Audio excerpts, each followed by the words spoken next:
Let's continue in John 11:38 to 44. Deeply moved, Jesus came again to the tomb. It was a cave with a stone laid on top. Jesus said, "Remove the stone." Martha, the sister of the man who had died, said, "Lady, by this time there is a stench, for he has been dead 4 days." Then Jesus said to her, "Did I not tell you that if you believe, you will see the glory of God the Mother?" So they removed the stone from the place where the one who had died was laid. And Jesus, lifting up her eyes to heaven, spoke the words that she received from God the Father in her mind and said, "God the Father, thank you for having heard me. I know that you always hear me, but I said this because of the multitude that is here, so that they may believe that you sent me." And having said this, she exclaimed in a commanding voice, "Lazarus, come forth." And the man who had died came forth. His hands and feet were bound with strips of linen, and his face wrapped in a cloth.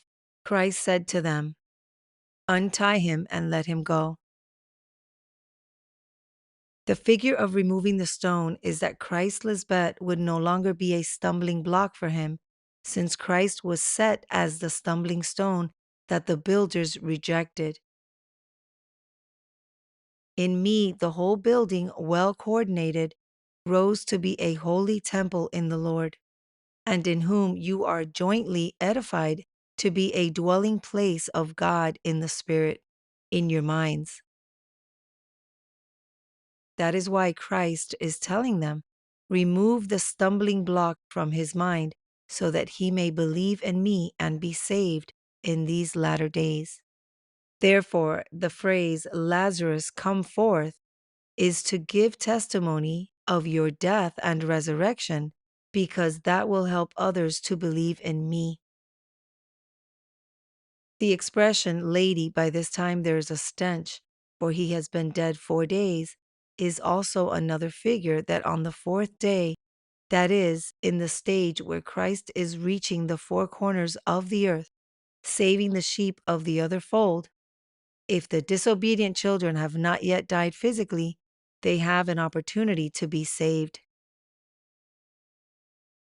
That is why I said to the firstfruits from the very beginning of the foundation of God's spiritual world, to not harden their hearts and to not be like that older brother who only thinks of himself and did not want to truly know his heavenly parents at the time decreed by God. My holy angels are righteous and equal to God the Father and Mother, because since the beginning you received me and have loved the privilege of being made in our holy image and likeness, and therefore you love your brother and have compassion for others. You are peacemakers, and you rejoice when a brother who is sick and dead returns to the house of his heavenly parents, Melchizedek Lisbet, no matter when it is, because God knows well when to cast the net and catch the fish. Amen.